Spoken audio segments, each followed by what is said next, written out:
Olá, que a graça e a paz do Senhor Jesus esteja com você e a sua família. Por que eu tenho que orar se Deus já sabe todas as coisas? Vamos tratar desse assunto aqui, nesse vídeo. Fique comigo até o final. Mas antes, se você não for inscrito no canal, por favor, inscreva-se. E lembre também de ativar o sininho.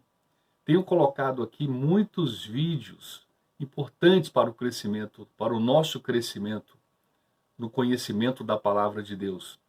Tenho trazido assuntos muito importantes aqui. Tenho falado, inclusive, sobre a volta do Senhor Jesus, sobre as profecias que estão acontecendo. Enfim, são muitos assuntos que eu já postei e muitos outros ainda virão. Tudo para que todos nós não sejamos pegos de surpresas. Então, se você se inscrever, ativar o sininho, você não vai perder nenhum vídeo. Se gostar do vídeo, também deixe o seu like. Seu like vai ser muito importante para ajudar o nosso canal. Compartilhe para que outras pessoas conheçam essas verdades. E comente. Seu comentário sério e bíblico vai ajudar muitas pessoas a quando lerem a sua opinião a respeito do que você vai ver aqui.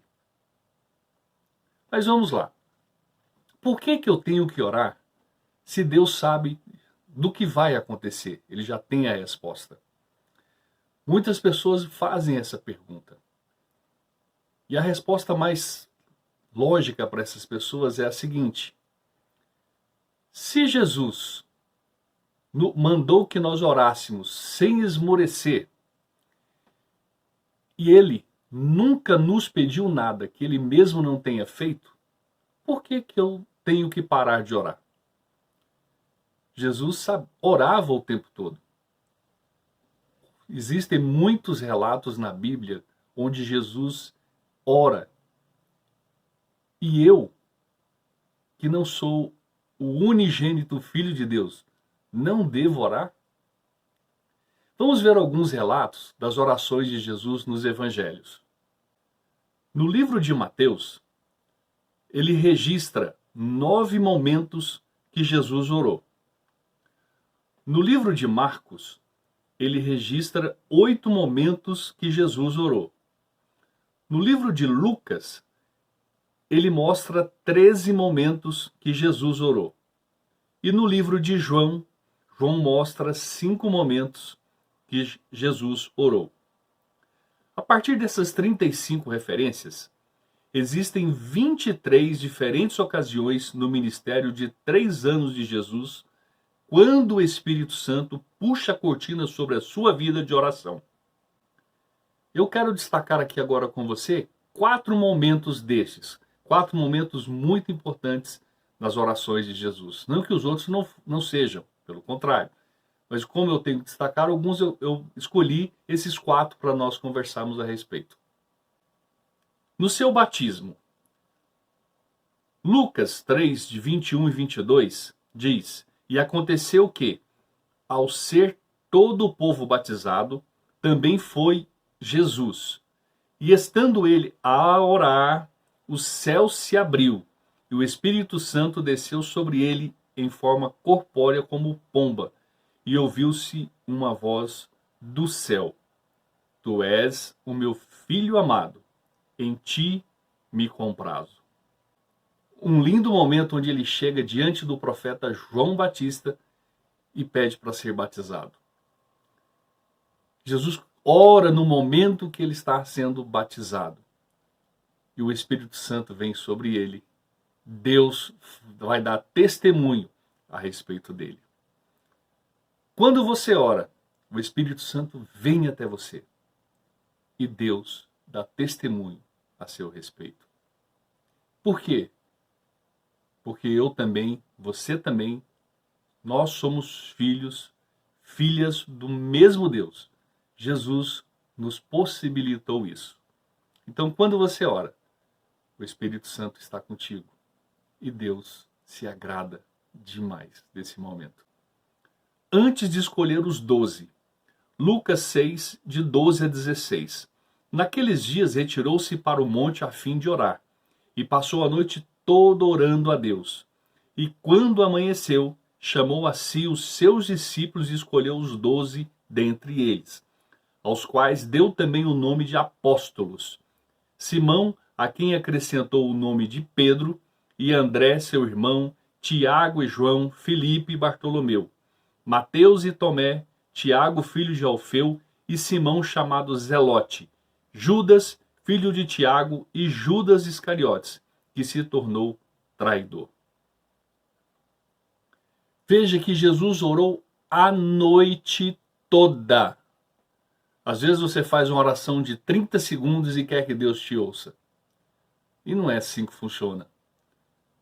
Nós precisamos mostrar para o Senhor que nós confiamos e dependemos dele e realmente queremos aquilo que estamos pedindo.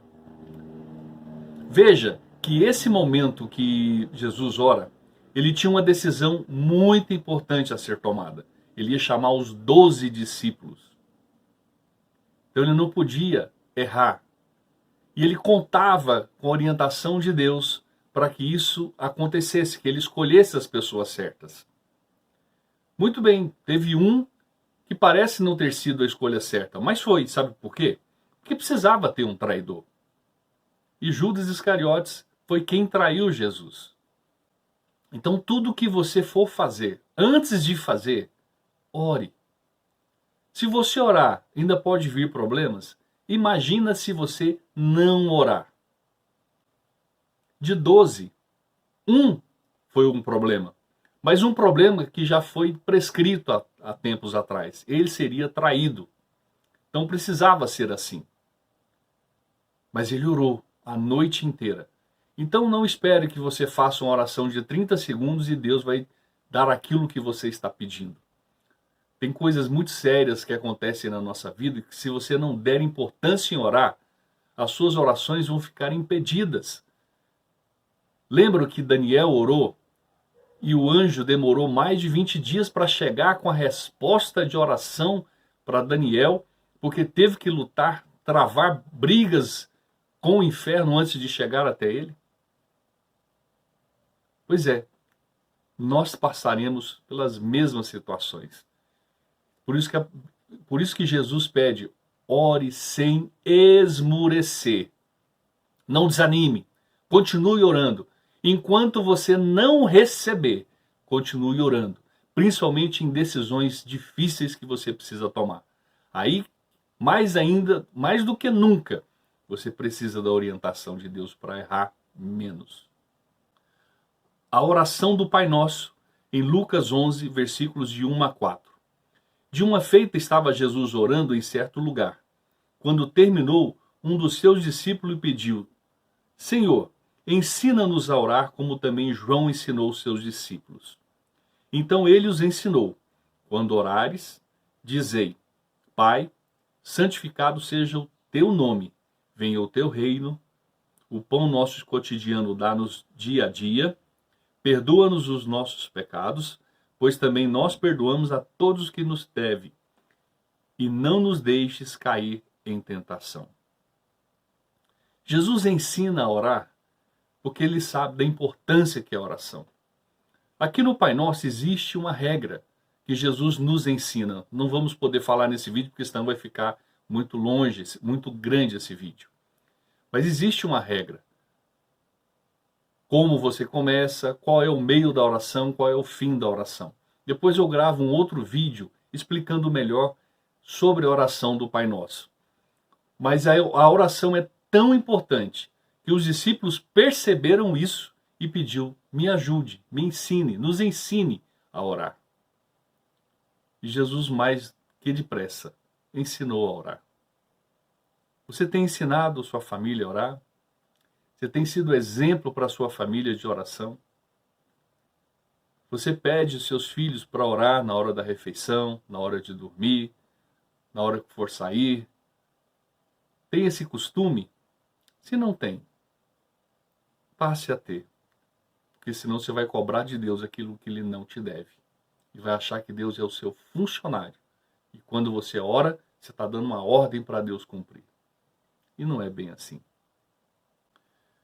Quando foi crucificado, Lucas 23, 34 diz, contudo Jesus dizia, Pai, perdoa-lhes, porque não sabem o que fazem.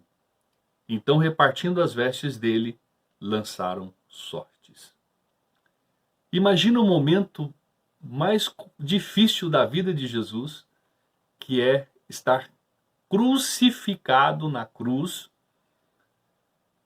sabendo que o pecado do mundo inteiro estaria caindo sobre ele naquele momento, sabendo de que Deus iria virar as costas para Jesus por causa do meu pecado, do seu pecado, as dores que ele já deveria estar sentindo pelas chicotadas, pela coroa de espinho, pelos ferrolhos nas mãos e nos pés, pela posição dele na cruz, o cansaço, os machucados, enfim, no momento mais terrível, mais tenebroso da vida de Jesus, ele olha para as pessoas que o estavam crucificando e ora pedindo: Pai, perdoa. Perdoa todos eles, porque eles não sabem o que estão fazendo.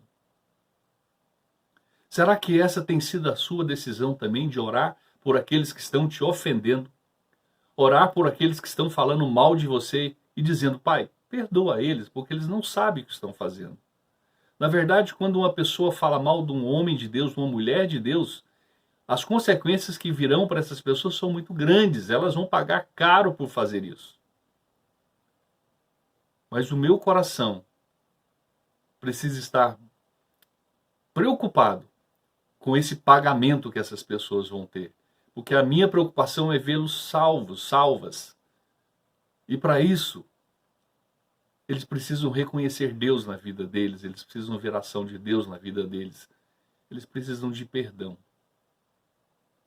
Então eu posso ajudar quando eu oro por aqueles que me perseguem. Eu posso ajudar quando eu oro por aqueles que me querem mal. Porque não se paga o mal com o mal.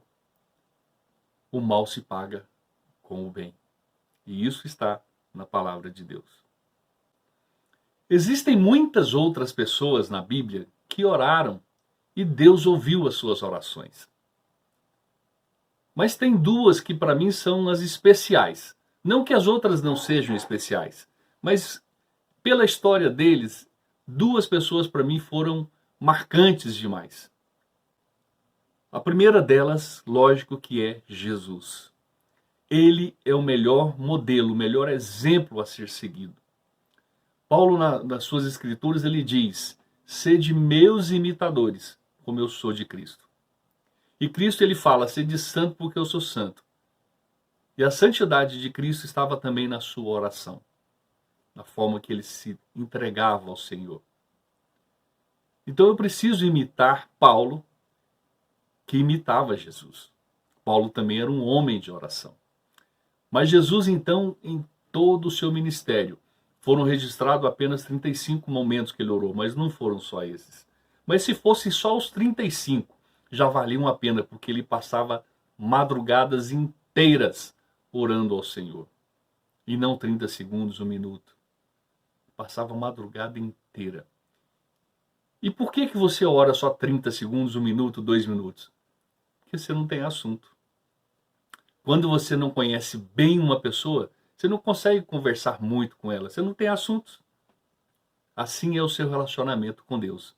Você vai orar muito quando você o conhecer. Ficaria mais fácil. Então, a primeira é Jesus. A segunda é o rei Ezequias. Nossa, que oração maravilhosa que aquele homem fez. Uma oração que mexeu com o coração de Deus. Vamos dar uma olhada nessa oração? Vamos dar uma olhada nesse momento da história do rei Ezequias? 2 Reis 20, do versículo 1 até o versículo 6. Naqueles dias, Ezequias adoeceu de uma enfermidade mortal. Veio ter com ele o profeta Isaías, filho de Amós, e lhe disse: assim diz o Senhor, põe em ordem a tua casa, porque morrerás e não viverás. Então virou Ezequias o rosto para a parede e orou ao Senhor, dizendo: lembra-te, Senhor, peço-te, de que andei diante de ti com fidelidade, com inteireza de coração, e fiz o que era reto aos teus olhos. E chorou muitíssimo. Antes que Isaías tivesse saído da parte central da cidade, veio a ele a palavra do Senhor dizendo: volta e diz a Ezequias, príncipe do meu povo, assim diz o Senhor, o Deus de Davi, teu pai. Ouvi a tua oração e vi as tuas lágrimas. Eis que eu te curarei. Ao terceiro dia subirás à casa do Senhor. Acrescentarei aos teus dias 15 anos, e das mãos do rei da Síria te livrarei, a ti e a esta cidade. E defenderei esta cidade por amor de mim e por amor de Davi, meu servo. Veja que história espetacular. O rei Ezequias estava doente, mas ele era um servo de Deus. Mas Isaías foi avisá-lo que ele iria morrer, para ele colocar as coisas em dias. Mas ele não aceitou aquela palavra. Ele foi buscar o único que podia fazer alguma coisa por ele, que era Deus. E por Deus ter atendido, significa que o coração de Ezequias estava totalmente voltado para Deus. Era um coração rendido, um coração entregue a Deus. Ele realmente amava a Deus. Por isso Deus o ouviu. Muitas pessoas hoje não estão recebendo aquilo que pede, porque de verdade os seus corações não estão voltados para o Senhor. E aí fica difícil de receber aquilo que você tem pedido. Porque primeiro Deus vê o seu coração, para depois ele te ver. São as suas intenções, suas verdadeiras intenções. Tem muitas pessoas que oram pedindo as coisas para o Senhor, mas eles só querem as coisas, eles não querem Deus. Ezequias deixou claro para Deus: Pai, eu sirvo o Senhor, eu busco o Senhor, eu faço a tua vontade, eu sou teu servo, lembra? Mas quem não tem esse moral para falar com Deus vai falar o quê? Tem pessoas que nem na igreja vão direito e acabam indo na igreja, nem presta atenção no culto e quer cobrar de Deus alguma coisa. Ainda bem que para essas pessoas Deus é misericordioso, Deus derrama graça, Deus tem uma compreensão assim, a benignidade dele é inexplicável, não tem como explicar. Mas poderia ser melhor se você realmente tivesse o coração voltado para o Senhor. Agora, imagina, Ezequias tinha um problema. Além da enfermidade dele, ele seria atacado pelo rei da Síria e o rei da Síria iria vencer a guerra. E não morreria só ele, morreria muitas pessoas da cidade dele. Mas com essa oração, além dele ser liberto da enfermidade, o povo que estava com ele, o povo da cidade dele também foi liberto. Ou seja, as bênçãos não foi só para o rei Ezequias, foi para todos os que estavam morando na mesma cidade. Todos próximos dele foram abençoados. O que quer dizer? Que quando você tem um relacionamento com Deus, quando você busca o Senhor e Ele te ouve, não é só você que é abençoado. Todos à sua volta o são. Por que não orar então? Como eu disse, na Bíblia tem muitos relatos de várias pessoas que oraram e foram atendidas. Exemplo, Jabes, Ana e tantos outros. Então, significa que Deus ouve sim a oração. Ele sabe o término de tudo. Sim, ele sabe. Mas eu não sei. E por eu não saber, aí sim é que eu tenho que orar. Porque Ezequias conseguiu mudar a intenção de Deus para com ele. Por que você ou eu não conseguimos a mesma coisa? Volte o teu coração ao Senhor. Volte a sua vida a Ele. Dependa dEle. Busque a Ele. Sirva a Ele. Faça a vontade dEle. Viva para Ele. Pare de viver para você. Pare de viver para os outros. Pare de viver para esse mundo. Viva para o Senhor nesse mundo. Testemunhe. Testifique.